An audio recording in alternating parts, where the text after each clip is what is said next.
ओम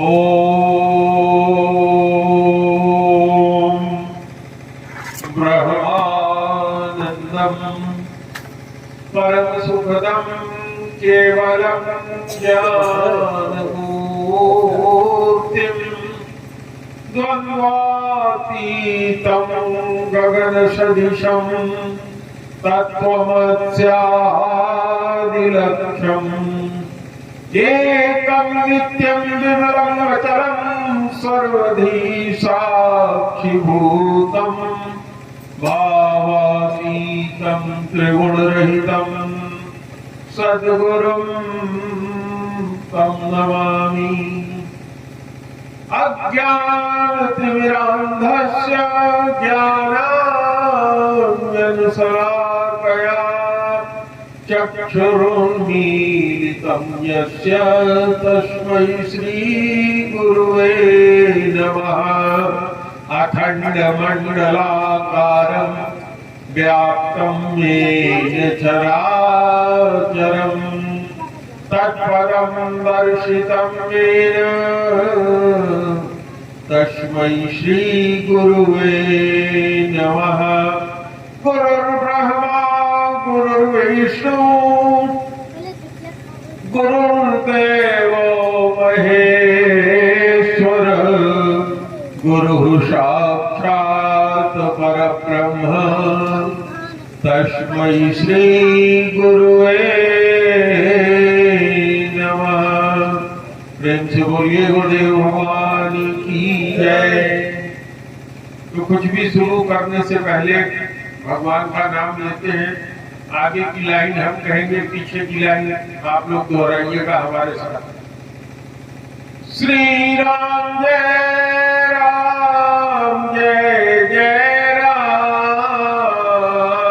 जय सिया राम जय जय सिया राम। श्री राम जय राम जय सिया राम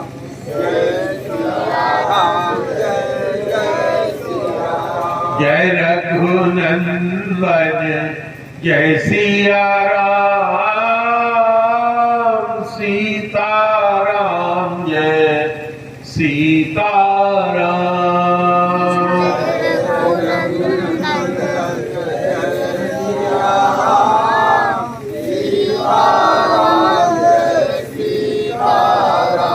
तो जप ले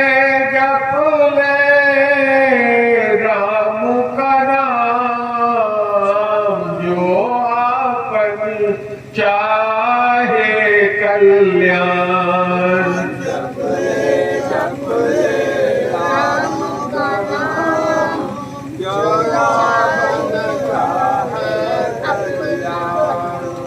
जग की दौलत है बेकार अंत समय में न आएगी काम। जग की दौलत है बेकार अंत समय में आएगा। तो जप ले आठों याम राम का नाम राम का नाम। जप ले आठों याम राम का नाम राम का नाम। जय सिया राम जय जय सिया राम सीताराम जय सीताराम। जय सिया राम जय सिया राम सीताराम जय सीताराम। सीता राधा एक ही नाम राम जपो या राधे श्याम। सीता राधा एक ही नाम राम जपो या राधे राधे श्याम जय राधे श्याम सीताराम जय सीताराम। राधे श्याम जय राधे श्याम सीताराम जय सीताराम। एक बार प्रेम से बोलो गुरुदेव भगवान की जय। ये बड़े सौभाग्य की बात है कि इस वर्ष कथा के लिए हम आप लोगों के बीच फिर उपस्थित हुए हैं। पिछले वर्ष किन्हीं कारणों से मेरी उपस्थिति नहीं हो पाई थी।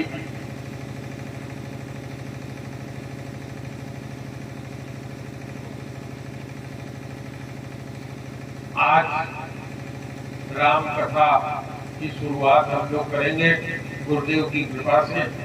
जैसा कुछ बन पड़ेगा,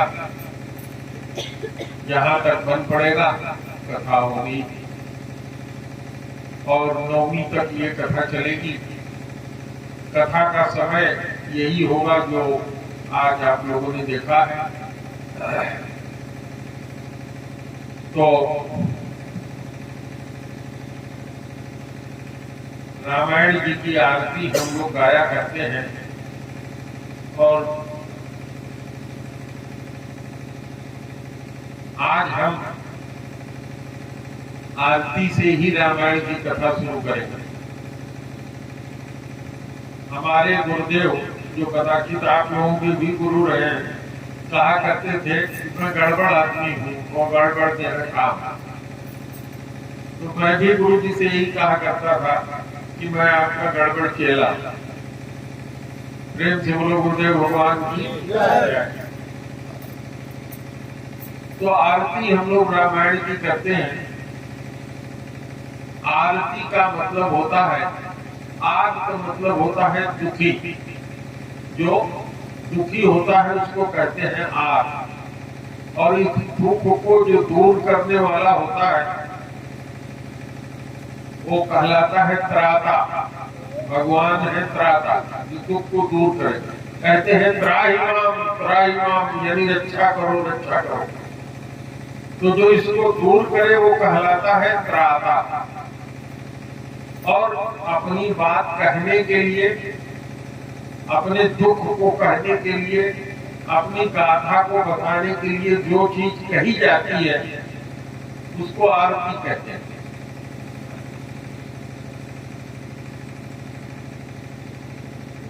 तो इस आरती में क्या लिखते हैं? आरती श्री रामायण जी की। रामायण जी की आरती हम करते हैं। रामायण, राम का आयन, राम का घर, अर्थात वह पुस्तक जिसमें राम की सारी कथा व्यथा, जो कुछ भी उन्होंने जीवन में किया, उनका नाम, उनका गुण, उनका लीला, उनका धाम, उनका परिकर, ये 6 चीजें जहां हो वह है रामायण। आयन माने घर, रामायण राम का घर। इसमें 6 चीजें। भगवान राम का नाम है। नाम, भगवान का नाम कैसा है? सगुण भी है और निर्गुण भी। लेकिन हम किस राम की वंदना करने जा रहे हैं, किसकी रामायण की कथा करने जा रहे हैं? जो सगुण है। लेकिन चर्चा इसमें हम निर्गुण राम की भी करेंगे। तो जिसमें 6 चीजें हैं, नाम, गुण, राम जी के गुण, राम जी कैसे थे, उनका स्वभाव कैसा था, उनका प्रभाव कैसा था, कैसे थे राम जी। किसी आदमी के गुण और अवगुण से ही उसकी पहचान होती है। तो भगवान राम क्योंकि ब्रह्म है, परमात्मा है, भगवान है, तो उनमें अवगुण होने का कोई प्रश्न ही नहीं है। इसलिए हम सगुण राम की कथा करेंगे। बंदहु राम नाम रघुबर को, हेतु कृशानु भानु हिम कर को। हम लोग किस राम की वंदना इस रामायण में करते हैं? बंदहु राम नाम रघुबर को, जो रघुबर के राम है।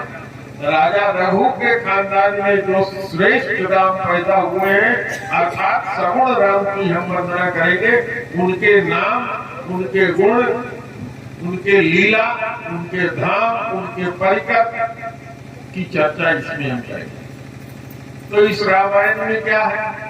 राम का नाम है, राम जी का गुण है, राम जी का धाम है, अर्थात भगवान कहाँ पैदा हुए? अयोध्या। वो धाम, नाम, गुण और लीला है। कैसे बाल चरित्र किया उन्होंने, कैसे उन्होंने शादी किया, कैसे माता सीता के साथ बन गए, कैसे राज्य मिलते मिलते वन का राज्य मिल गया। और इसी में उनका गुण और चरित्र भी आता है कि जिसको अगले दिन राज्य मिलना था वो वन में चला गया, लेकिन उनके मुख पर जरा सी भी दुख या सुख, जब कहा गया था कि राज्य मिलेगा तो न तो प्रसन्न हुए थे, और जब ये हुआ कि वन में जाना है तो उनके मुख पर जरा सा भी अप्रसन्नता नहीं हुई। इसका श्लोक भी है रामायण के अयोध्या कांड। तो नाम, गुण, लीला, धाम और उनके परिकर कौन थे? राम के परिकर थे लक्ष्मण, भरत, शत्रुघ्न, हनुमान जी, सुग्रीव जी, विभीषण जी। और लीला किसके किसके साथ हुई? सीता जी, रावण, मेघनाद, कुंभकर्ण और इससे संबंधित और बहुत सी कथाएं सब इसमें आई। तो उस रामायण की हम आरती करते हैं, यानी उस रामायण की हम चर्चा करेंगे। इसमें क्या है? कीर्ति। किसकी कीर्ति है? राम जी की। वही नाम, गुण, लीला, धाम आएगा। कलित, ललित। कैसी है वो कीर्ति? कलित है। और क्या है? ललित है। सिय के प्रिय, सिया जी के पिया, सिया जी के पति, जिसको कौन कौन गाते हैं? गावत ब्रह्मादिक, ब्रह्मा आदि। आदित्य में कौन आए? ब्रह्मा जी और शंकर जी। शंकर जी ही कथा सुनाते हैं रामचरितमानस में, है? और ब्रह्मा जी सब देवताओं को लेकर के भगवान की स्तुति करने जाते हैं। जय जय सुर नायक जन सुखदायक। तो ब्रह्मा जी हैं। ब्रह्मा जी के पास पृथ्वी गई, सारे देवता गए कि महाराज रावण का अत्याचार तप रहा।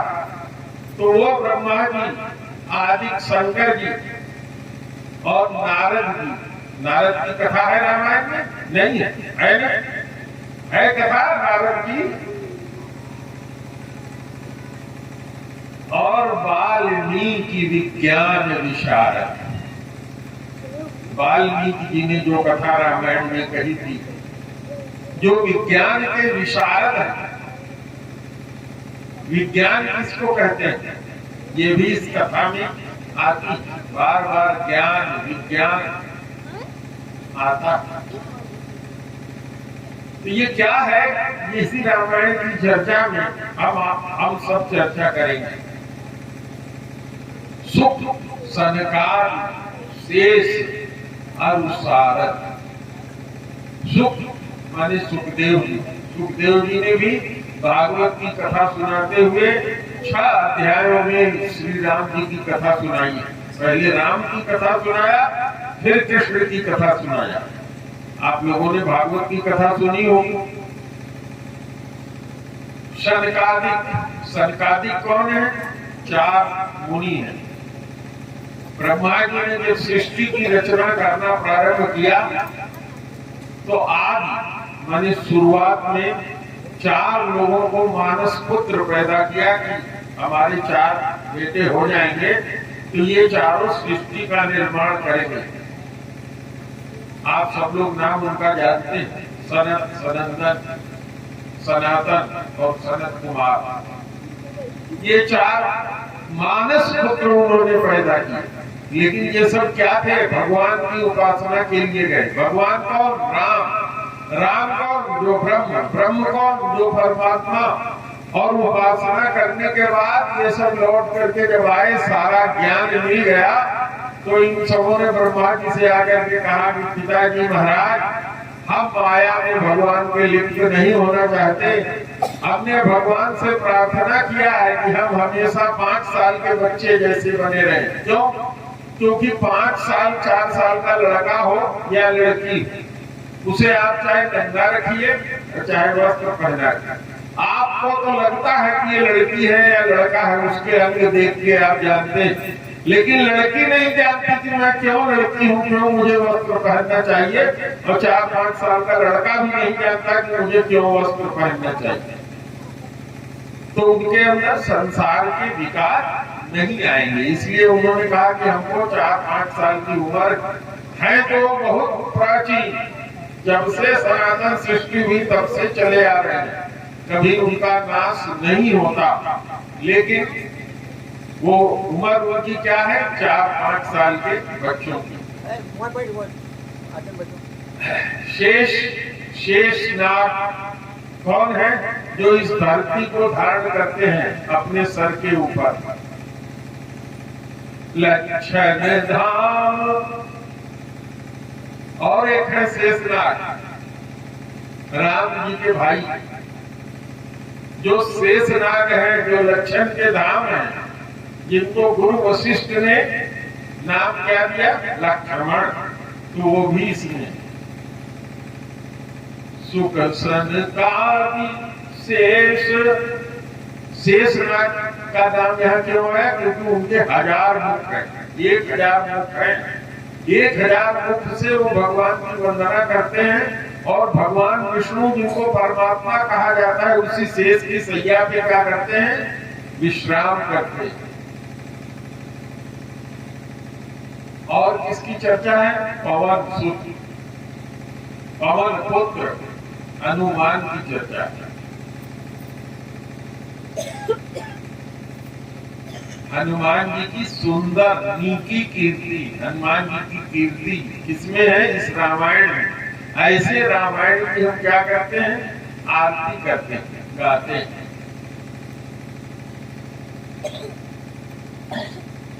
इस राम की कथा को कौन गाता है? गावत वेद। वेद क्या है? वेद हमारा आदि माने प्रारंभ का, जितना भी सनातन की शुरुआत हुई है, सनातन धर्म, हिंदू कोई धर्म नहीं है, सनातन धर्म। सनातन धर्म क्या है?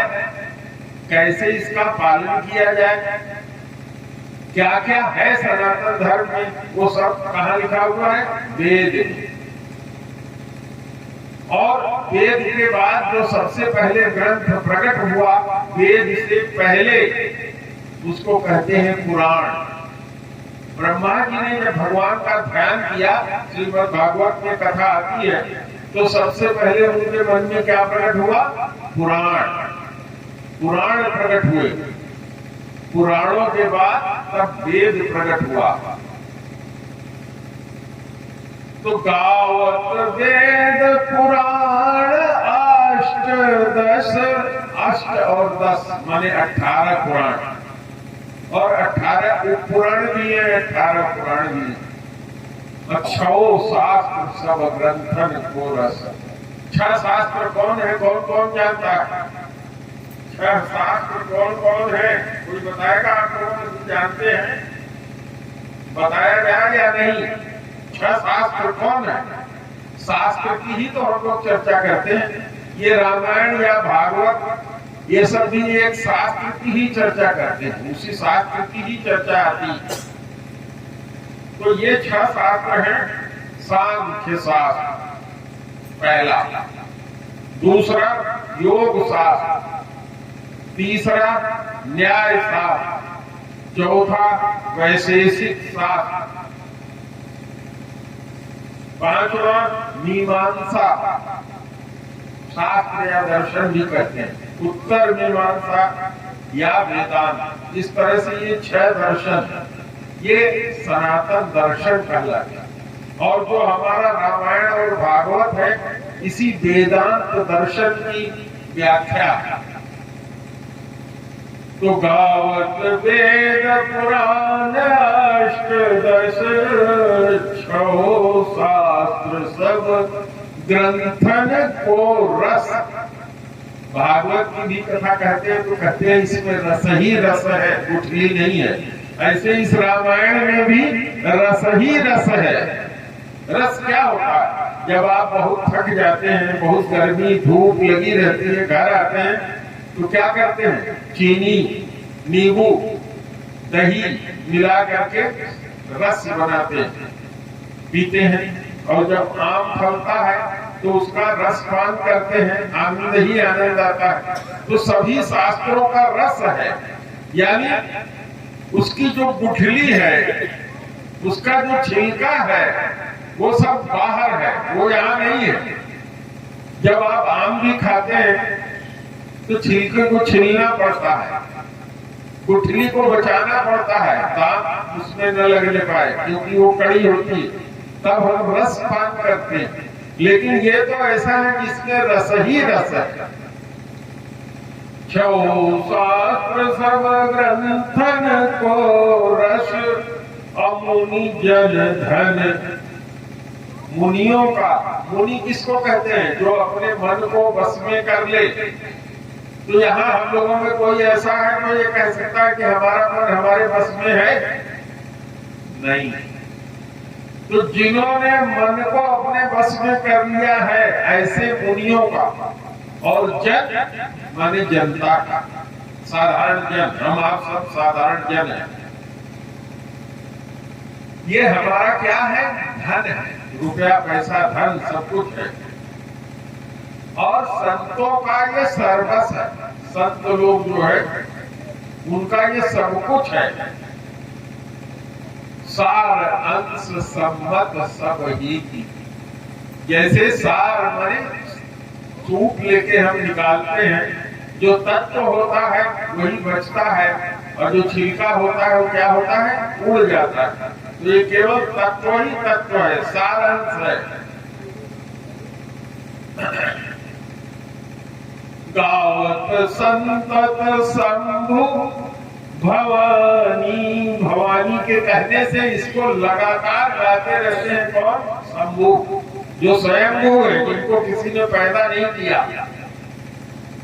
अरुघट संभव मुनि विज्ञानी। विज्ञानी मुनि घट संभव। एक बार त्रेता युग माही, शंभु गए कुंभजन से पाही।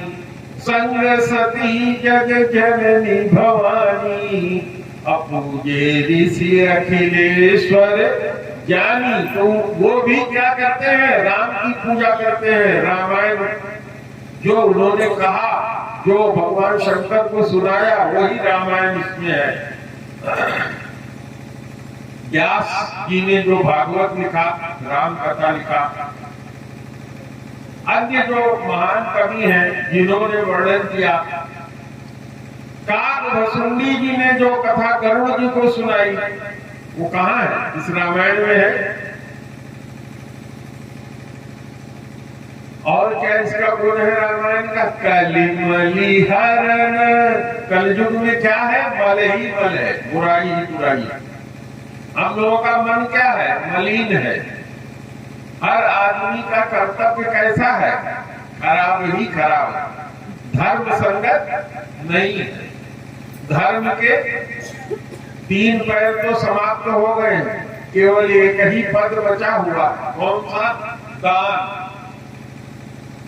प्रकट 4 पद धर्म के, कलि में एक प्रधान। विधि दीने दान करे कल्याण। तो हमारे इस गांव में दान नामक चीज नहीं है। यहाँ लूट है, दान नहीं है, दान की वृत्ति नहीं है। और कल्याण कब होगा? जब दान की वृत्ति आएगी। इस रामायण में ये लिखा। और इस एरिया में सबसे ज्यादा क्या गाया जाता है? रामायण। लेकिन रामायण क्या कहता है? प्रकट 4 पद धर्म के। धर्म के 4 पद प्रकट है, लेकिन कल में एक प्रधान। कली में एक सबसे विशेष है क्या, एन केन विधि दीने, कि गुरु जी की कथा होने जा रही है, चलो 2 रुपए का प्रसाद ही खरीदते हैं, लाची दाना लेते चले, वो भी दान ही नहीं होता, वो कल्याण करता है। तो ये विधि दीने दान कर ही कल्याण। और क्या है, कली के मल को धोने वाला है और विषय का रस इसमें नहीं है, काम वासना का रस इसमें नहीं है। सुभग सिंगार मुक्त युवती की, जैसे कोई युवती अपनी जवान अवस्था में कितनी सुंदर दिखाई पड़ती है, वैसे ये सुंदर कथा है।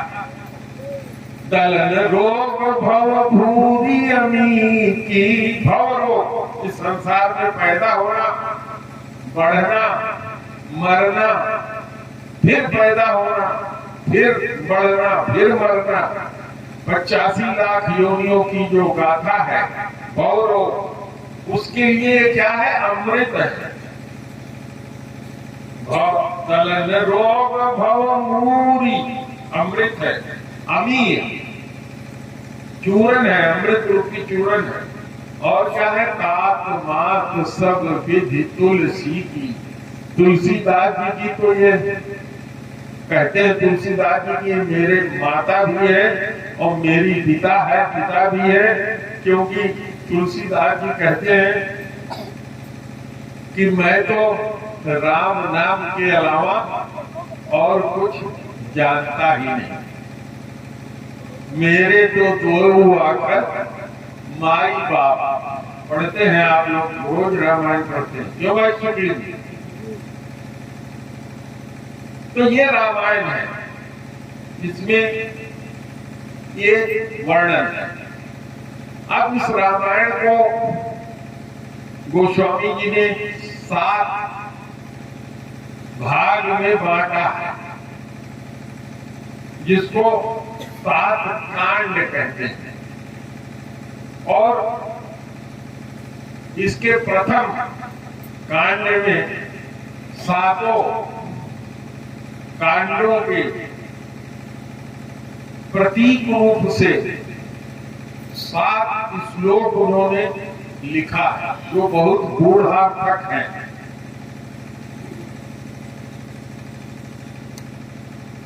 ये 7 श्लोक इस प्रकार से लिखा है उन्होंने, वर्णानाम अर्थसंधानाम रसानाम छंदसामपि मंगलानां च कर्तारौ वंदे वाणी विनायकौ। ये बालकांड का प्रतीक। दूसरा, भवानी शंकरौ वंदे श्रद्धा विश्वास रूपिणौ याभ्यां विना न पश्यन्ति सिद्धाः स्वान्तः अथमीश्वरम्। आगे कहते हैं, ये अयोध्या कांड का प्रतीक। वंदे बोधमयं नित्यं गुरुं शंकर रूपिणम् यमाश्रितो हि वक्रोऽपि चन्द्रः सर्वत्र वन्द्यते। सीताराम गुणग्राम पुण्यारण्य विहारिणौ वन्दे शुद्ध विज्ञानौ कवीश्वर कपीश्वरौ। उद्भव स्थित संहारकारिणीं क्लेशहारिणीं सर्वश्रेयस्करी सीतां नतोऽहं रामवल्लभाम्। सुंदरकांड का प्रतीक। यन्मायावसवर्ति विश्वमखिलं ब्रह्मादिदेवासुरा यत्सत्त्वामृषैव भाति सकलं रज्जौ यथा हे भ्रमा यत्पादप्लवमेकमेव हि भवाम्बोधे स्थितिर्षावदाम् वन्देऽहं तं शेषकालपरं रामाख्यमीशं हरिम्। लंका कांड का प्रतीक। और आगे कहते हैं नाना पुराण निगमागम सम्मतम यत् रामायणे निगदितम क्वचिदन्यतोऽपि स्वान्तः सुखाय तुलसी रघुनाथ गाथा भाषा निबद्धमति जुलमातनोतु। तो गोस्वामी जी ने यह रामायण वह से शुरू किया, वह शब्द वह अक्षर अमृत बीज है, अमृत बीज। और गोस्वामी जी ने रामचरितमानस की शुरुआत कैसे किया? वर्णानाम अर्थ संग्रहानाम रसानाम छंदसामपि। और इस रामायण का जो समापन किया उन्होंने, उसका भी समापन उन्होंने वह जो बीज मंत्र है, अमृत बीज है, उससे किया। क्या श्लोक लिखते हैं? पुण्यम पापहरं सदा शिवकरं विज्ञान भक्ति प्रदम माया मोहमलापहं सुविमलम प्रेमाम्बुपूरं शुभं श्रीमद् रामचरितमानसमिदं भक्त्या वगाहन्ति ये ते संसार पतंग घोर किरणैः दहन्ति नो मानवा।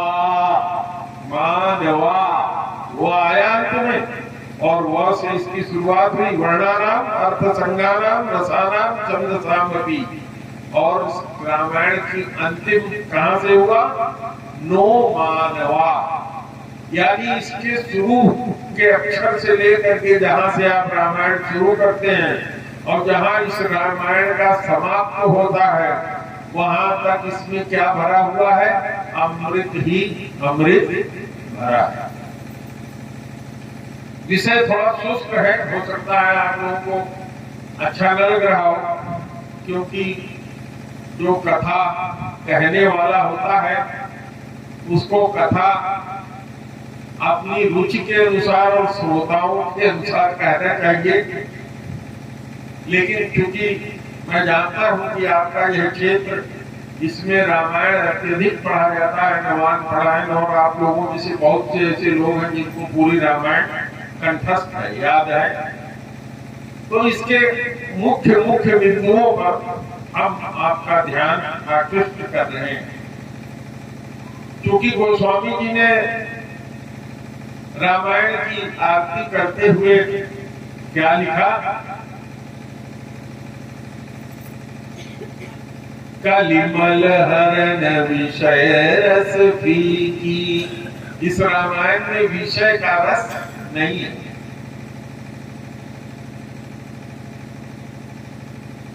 तो अब हम लोग एक एक करके इस श्लोकों पे आते हैं।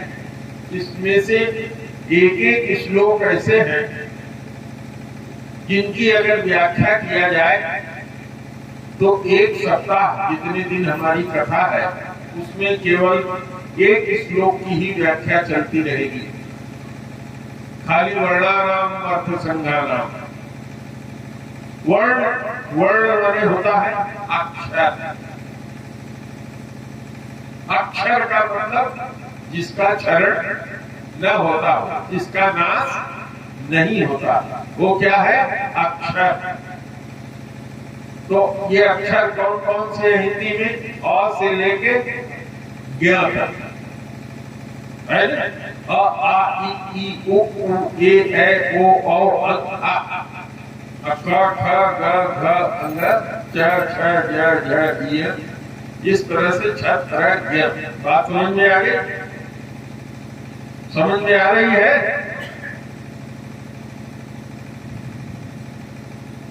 तो जब संस्कृत के व्याकरण में आप जाते हैं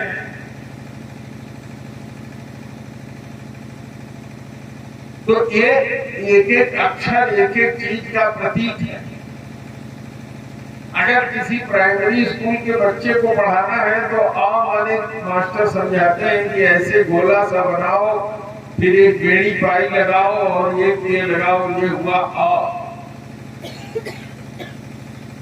और जब आप संस्कृत पढ़ के रिसर्च करने जाते हैं तब आ माने जानते हैं, आ माने क्या है? ब्रह्म। और ज्ञा माने क्या है?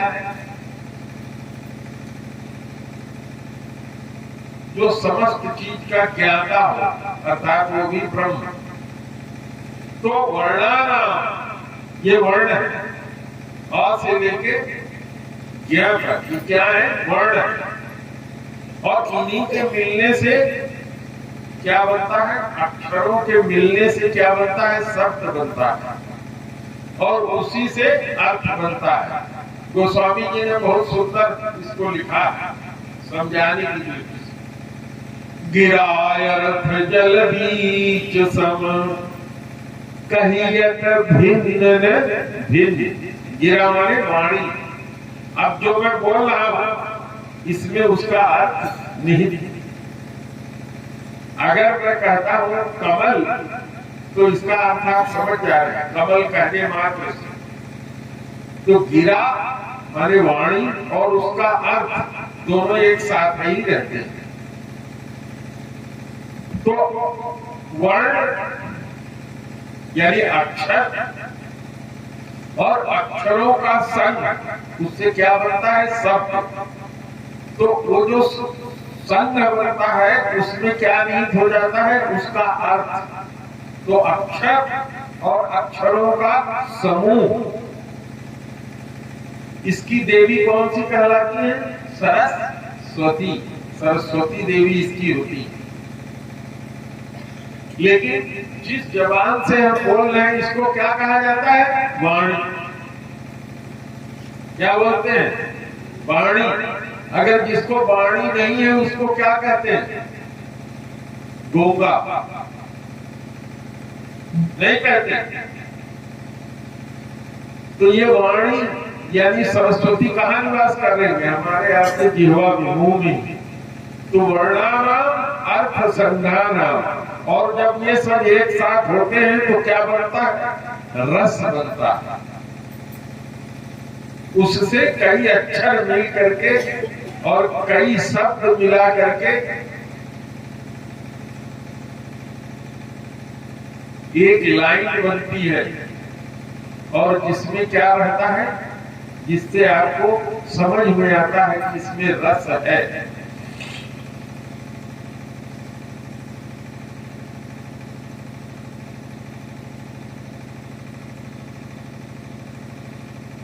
तो वर्णों और अक्षरों के समूह, उसकी जो देवी है, वाणी देवी, देवी सरस्वती, उनकी जिससे सारे छंद और रस इत्यादि बनते हैं, वो सब के सब क्या करें? जो मंगल को प्रदान करने वाले गणेश जी हैं।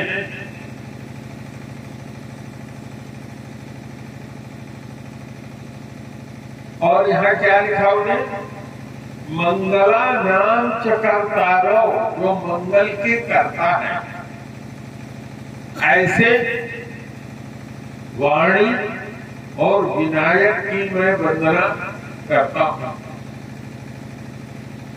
तो अब इसको स्थूल रूप से देखने से क्या प्रकट होता है?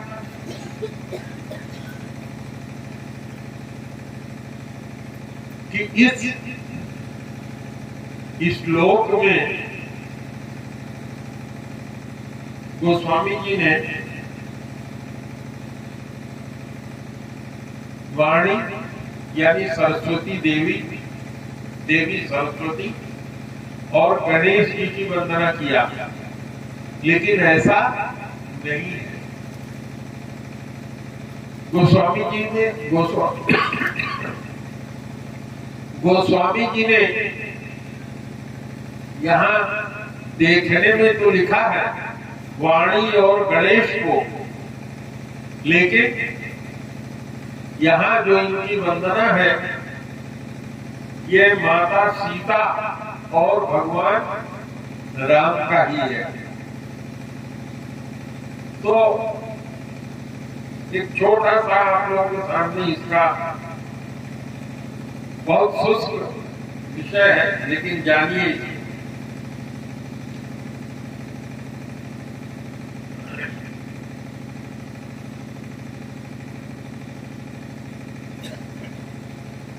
गोस्वामी तुलसीदास जी ने रामायण में जितनी भी चीजें व्यक्त किया है सब चौपाई के रूप में व्यक्त किया है।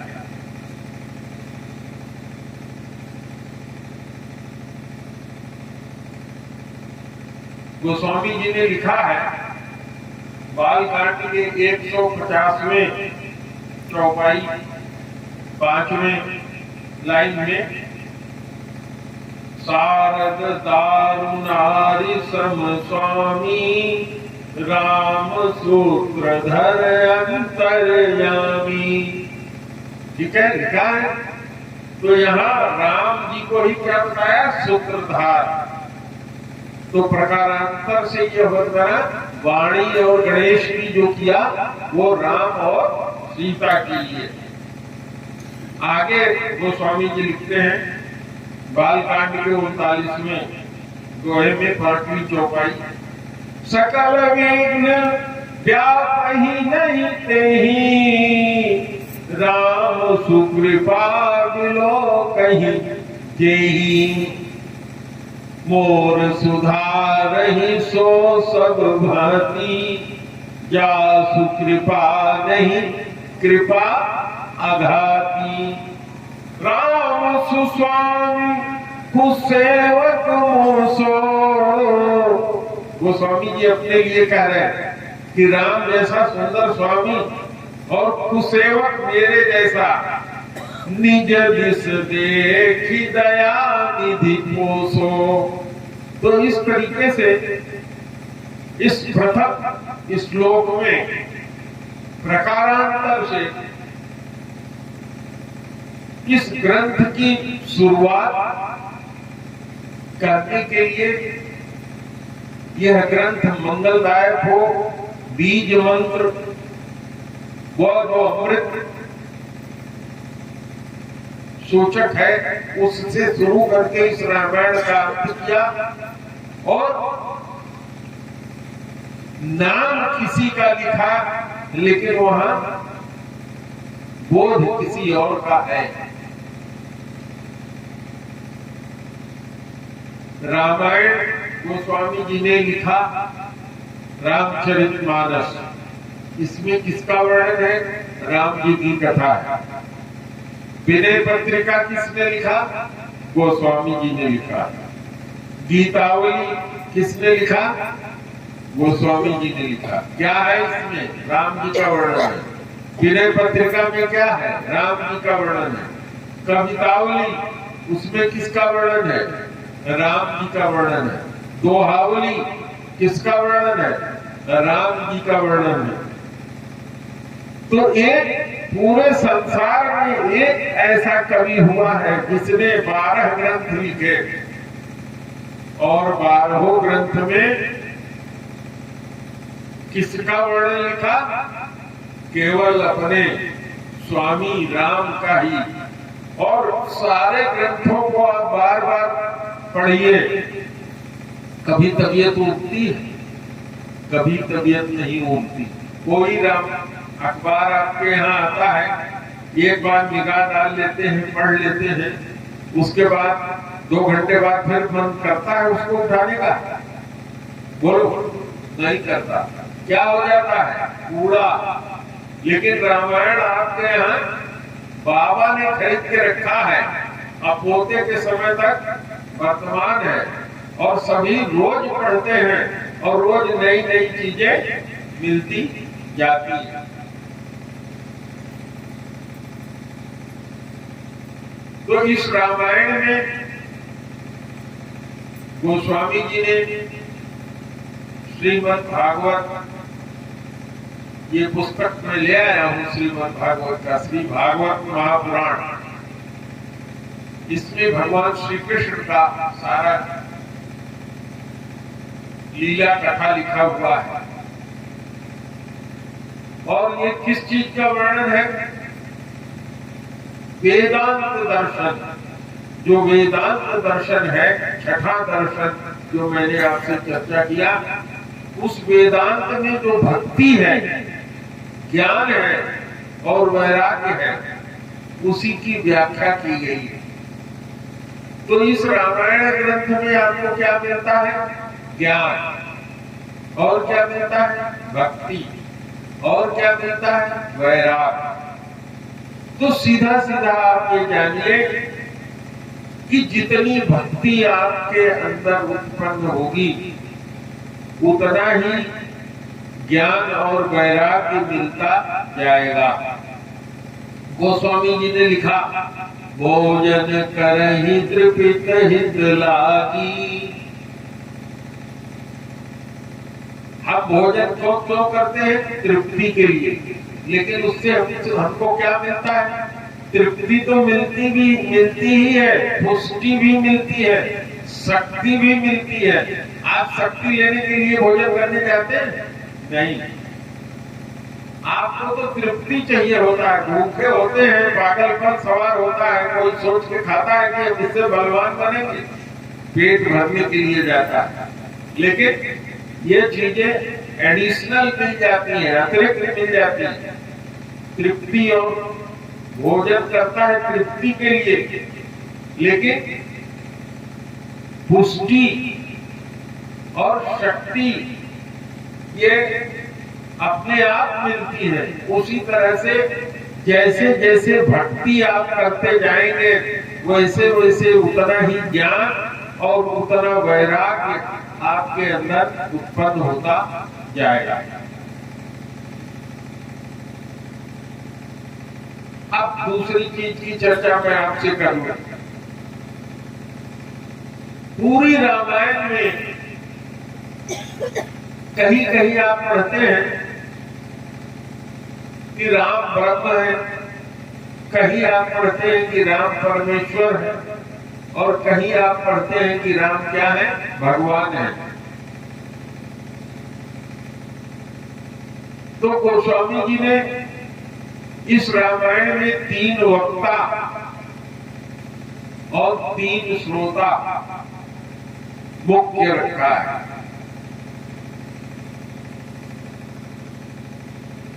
श्रोता वक्ता ज्ञान निधि कथा राम के गुण। ये राम जी की कथा क्या है? बहुत गूढ़ है। और इसके श्रोता और वक्ता दोनों क्या होने चाहिए? ज्ञान की निधि होनी चाहिए। और उत्पन्न क्या करती है? ये भक्ति देती है और उसके साथ साथ ज्ञान और वैराग्य उत्पन्न होता है।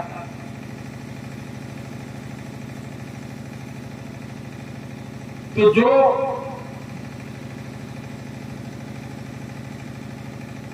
जानने वाले लोग हैं, तत्व के जानने वाले,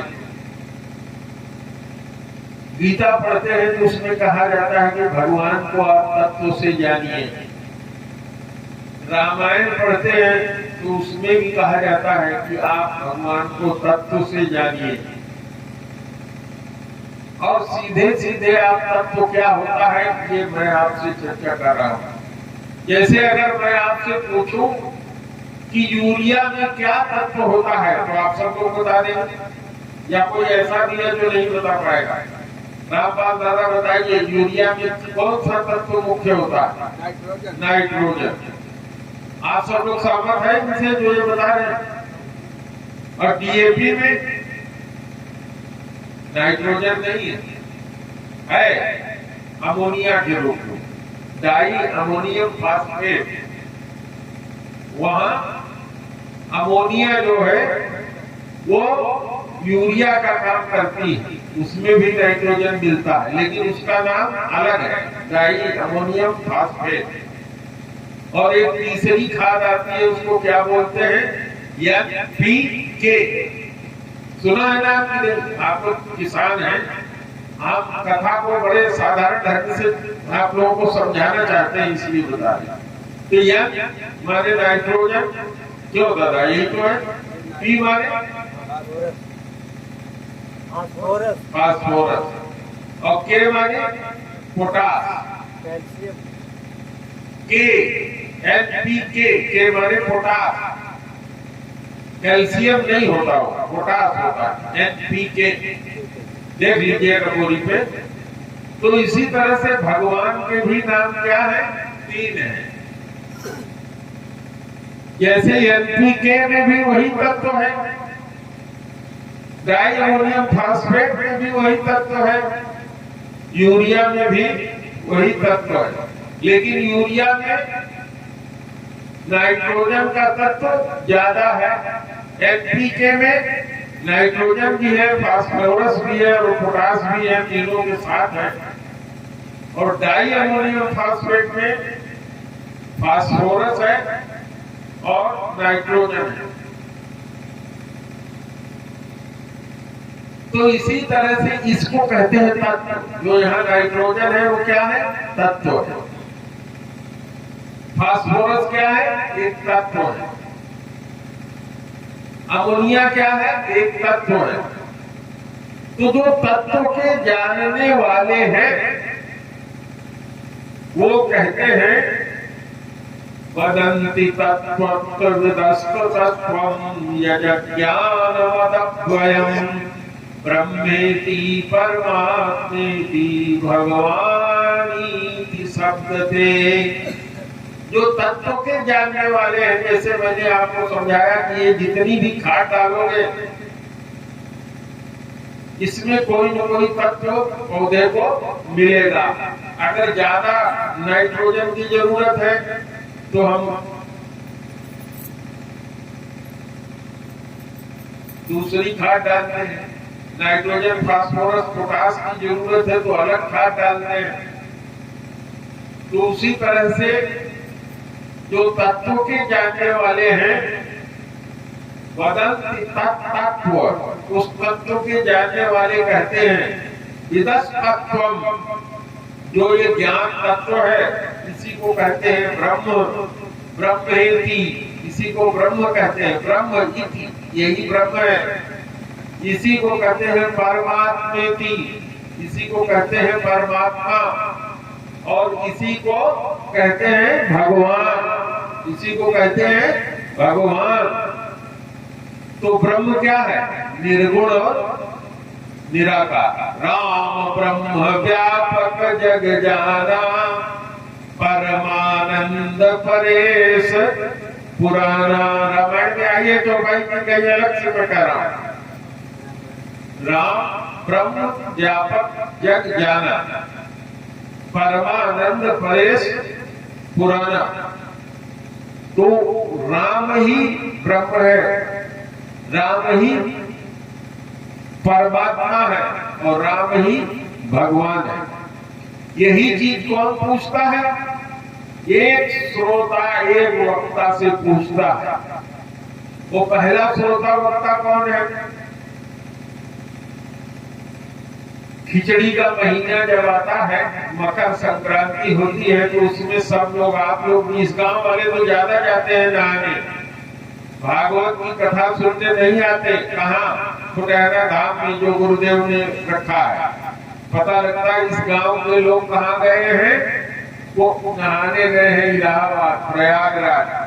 और खबर हमको कैसे मिलती है कि फलाने की पत्नी खो गई, 2 घंटा बाद मिली, फलाने का लड़का खो गया और फलाने का दादी खो गई। और किसी किसी की तो ऐसी खो जाती है कि 2-4 दिन बाद मिलती है, खोया पाया का सेंटर होता है। तो पहले वक्ता कौन है? याज्ञवल्क्य जी। आप लोग बैठ जाइए, कथा का आनंद लीजिए। बहुत लंबे देर तक कथा में नहीं करूंगा, 15 मिनट में मैं समाप्त कर दूंगा। 1 घंटा 1.25 घंटा का मैंने वादा ही किया है। श्रोता भी ज्यादा नहीं है, जो श्रोता है उनको भी जमाई आ रही है, मैं देख रहा हूँ। तो श्रोता पहले श्रोता कौन है? भरद्वाज। भरद्वाज ऋषि बसई प्रयागा, अजिनहि राम पद अति अनुरागा। और क्या कहते हैं? मिलहि रघुपति बिने अनुरागा, ये जोग जप जाप विरागा। तो पहले श्रोता भरद्वाज जी हैं। और भरद्वाज जी कैसे हैं? इनको राम के चरणों में अत्यधिक अनुराग है, और अनुराग होने पर ही राम मिलते हैं। तो उनको कथा सुनने की इच्छा हुई, तो भरद्वाज जी ने अपने गुरु याज्ञवल्क्य जी का पैर पकड़ के रोक लिया कि महाराज रुक जाइए। अरे ये राम जो कहे जाते हैं, ये राम कौन है? जरा हमको बताइए। दशरथ के बेटे हैं कि कोई और राम है? कौन राम है? तो एक श्रोता वक्ता वो हो गए। और दूसरी श्रोता कौन है? माता पार्वती। यही विधि शंकर कहा बखानी। माता पार्वती भवानी जी ने शंकर जी से पूछा कि हे प्रभु, ये राम कौन है? तो भगवान शंकर ने कहा कि जो पिछले जन्म में तुम बहुराई थी, अभी भी उसकी छाया मिटी नहीं, तो उनको कथा सुनाते हैं। किसकी कथा सुनाते हैं? राम जी की। तो दूसरे कथावाचक कौन है? भगवान शंकर। और श्रोता कौन है? भवानी, माता पार्वती।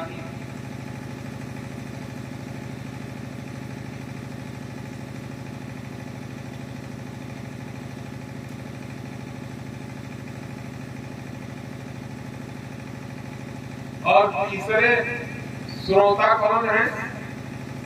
गरुड़ महाज्ञानी गुण राशि। तीसरे श्रोता कौन है? गरुड़ जी, जो महाज्ञानी है, गुण की राशि है, और भगवान के सबसे नजदीक निवास करने वाले हैं, जिनकी एक कथा है राम जी की। वो भगवान कौन है? परमात्मा के रूप में, जिनको भगवान विष्णु कहा जाता है। वो किस पे चलते हैं? उनका वाहन कौन है? गरुड़ध्वज। शुक्लांबरधरं देवं शशिवर्णं चतुर्भुजं प्रसन्नवदनं ध्यायेत् सर्वविघ्नोपशान्तये। करते हैं ना पंडित जी लोग भी, बहुत पंडित जी ने यहाँ किया होगा। तो पंडित जी, तो भगवान विष्णु कौन है? परमात्मा। ब्रह्म कौन होता है? ब्रह्म वो होता है जिसका न नाम है, न रूप है, न गुण है। जिसका न नाम है, न रूप है, न गुण है। इस रामायण में आता कथा आएगी। तो वही निर्गुण निराकार ब्रह्म जो है, जब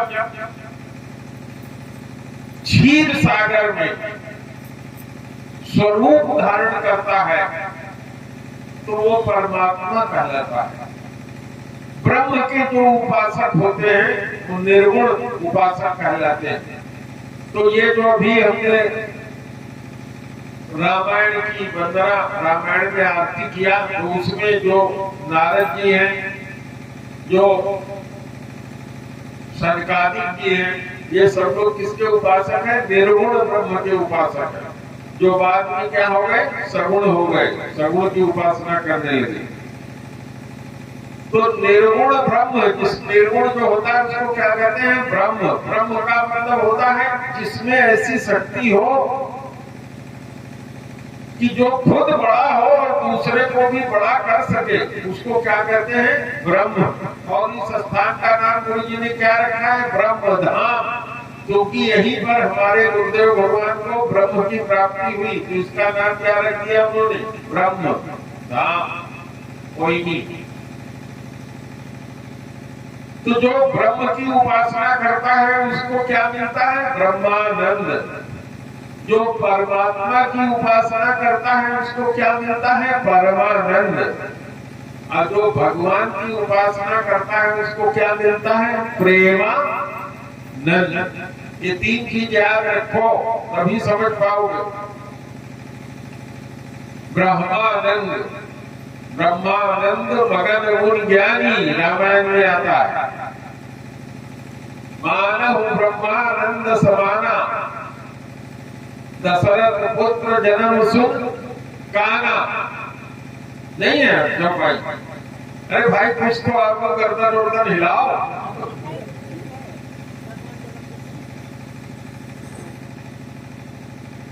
दशरथ पुत्र जन्म सुनि काना, मानव ब्रह्मानंद समाना। तो ये ब्रह्मानंद है। ब्रह्मानंद जो होता है उससे कई गुना बड़ा आनंद परमानंद होता है, और उससे हजार करोड़ गुना जिसकी कोई तुलना नहीं की जा सकती वो होता है प्रेमानंद। तो जो भक्त होता है उसको क्या मिलता है?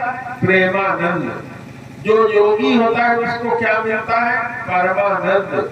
और जो ब्रह्म का उपासक, निर्गुण उपासक होता है उसको क्या मिलता है? ब्रह्मानंद। आप तीन चीज समझ गए, ब्रह्मानंद, परमानंद और प्रेमानंद। तो ये रामायण क्या है? रामायण जो है, रामायण अंत में हमको क्या प्रदान करती है? भक्ति। और उस भक्ति से क्या उत्पन्न होना चाहिए? प्रेमानंद। तो दो श्रोता वक्ता, तीनों श्रोता वक्ता की हमने आपसे वार्ता कर लिया कि तीसरा श्रोता कौन है? गरुड़। और वक्ता कौन है? काकभुसुंडी। तो ये तीनों श्रोता महान ज्ञानी है। भरद्वाज ऋषि मुनि से भी ऊंचे कैटेगरी के हैं, ऋषि हैं, प्रयाग में रहते हैं, राम के बारे में जानना चाहते हैं। और कथा सुनाने वाले कौन है? याज्ञवल्क्य जी, जिन्होंने हमारे जो 4 वेद है उसमें से यजुर्वेद, शुक्ल यजुर्वेद जिसने लिखा है वो कौन है? याज्ञवल्क्य। और भगवान शंकर महान योगी हैं। भगवान शंकर याभ्याम न पश्यन्ति सिद्धा स्वान्तः परमेश्वरम्, जिसके बिना हमारे इस शरीर में निवास करने वाला ईश्वर, ईश्वर क्या है? निर्गुण है। देख पा रहे हैं उसको?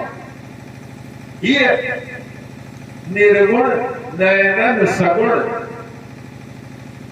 ईश्वर क्या है? हमारे हृदय में क्या है? निर्गुण है। हम जिंदा है ना, जब निकल जाता है तो क्या होता है? फलाने की क्या हो गई? मिट्टी हो गई। तो ही है निर्गुण और नयन सगुण। वही जब नयन से हम देखते हैं तो सगुण हो जाता है, फिर वो क्या कहलाता है? भगवान। तो तीनों की बात समझ में आ गई है। तीनों एक ही। ब्रह्म कहते हैं जो निर्गुण निराकार वाले हैं, परमात्मा कहते हैं जो योगी हैं, और भगवान कहते हैं जो भक्त हैं। भक्त को प्रेमानंद, योगी को परमानंद, और निर्गुण निराकार के उपासक को क्या मिलता है? ब्रह्मानंद। तो श्रोता 3 है, वक्ता 3 है, और तीनों ज्ञान के निधि हैं। और राम की कथा अत्यधिक गूढ़ है। राम की कथा कैसी है कि राम की कथा जानने के लिए हमारे अंदर पात्रता होनी चाहिए। अगर हम राम की कथा की पात्रता अपने अंदर नहीं रखते तो हमको क्या उत्पन्न होगा? मोह। और अगर हम अपने अंदर पात्रता पैदा करते हैं तो हमको क्या मिलेगा? भक्ति। और भक्ति से क्या मिलेगी? प्रेमानंद।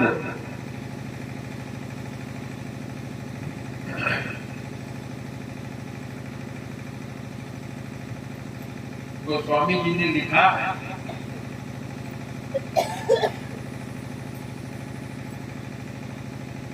कि जिनको न तो ज्ञान है और न भगवान के चरणों में या गुरु के चरणों में जिसको प्रीति नहीं है, ऐसे लोग जब भगवान की कथा सुनने आते हैं, राम कथा, तो पावहि मोह विमूढ़, ये नहीं क्या है आप लोग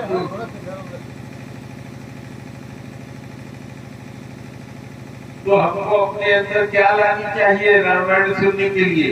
पात्रता, गुरु के चरणों में प्रीत। सबसे पहले हमें अपने गुरु के चरण में प्रीत रखनी चाहिए। जब गुरु के चरण में प्रीत रखोगे तो क्या उत्पन्न होगी? पात्रता उत्पन्न होगी। जब पात्रता उत्पन्न होगी तो राम की कथा से क्या होगा? मोह समाप्त होगा, अनुराग उत्पन्न होगा भगवान के चरणों में। और जब अनुराग उत्पन्न होगा तो हम अपने पैर से पांचों तरह की मुक्तियों को भक्त क्या करता है? भगा देता है। 5 तरह की मुक्तियां होती हैं। आज की सजा लो, आज की कथा बस यहीं तक चलेगी, बता के खत्म करूंगा। 5 तरह की मुक्ति होती है जो हर आदमी चाहता है। सारूप, जो बहुत पुण्य करता है, भगवान की भक्ति करता है, चाहे निर्गुण की चाहे सगुण की, तो भगवान उसको अपना रूप दे देते हैं, चतुर्भुज बना देते हैं। सारूप पहली मुक्ति।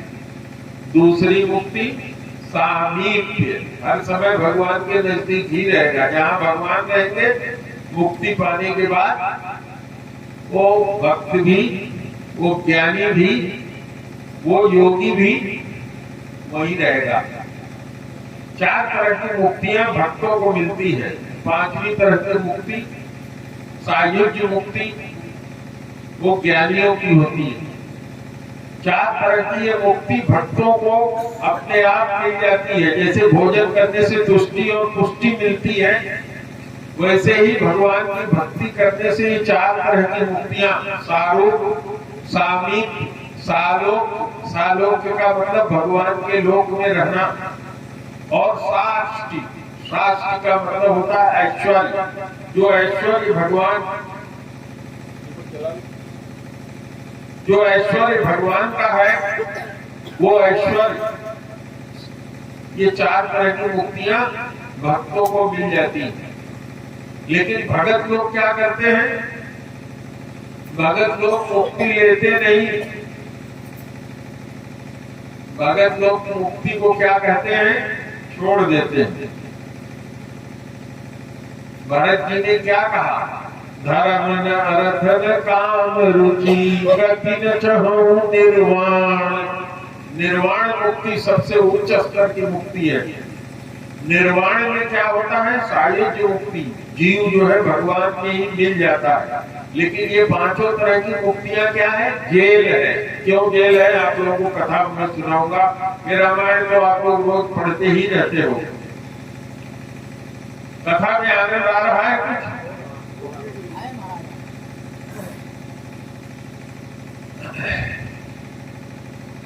तो भरत जी ने कहा, भरत जी जैसा भक्त, और भरत जी के स्वरूप में भगवान स्वयं अंसन सहित ले उतारा, मैं दिन कर कुल वंश उदारा।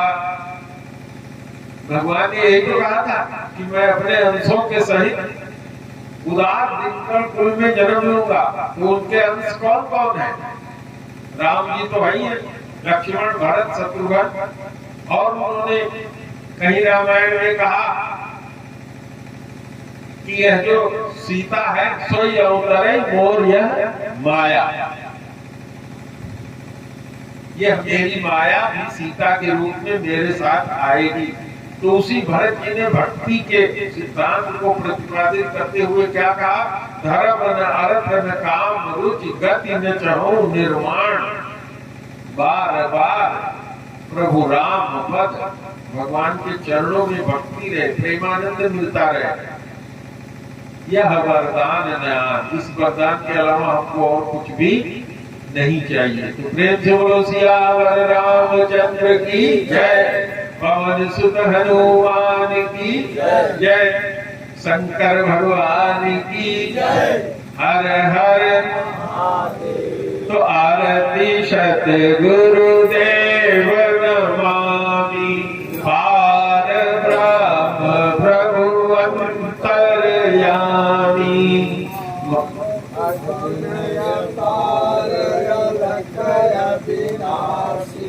अचल विमल प्रभु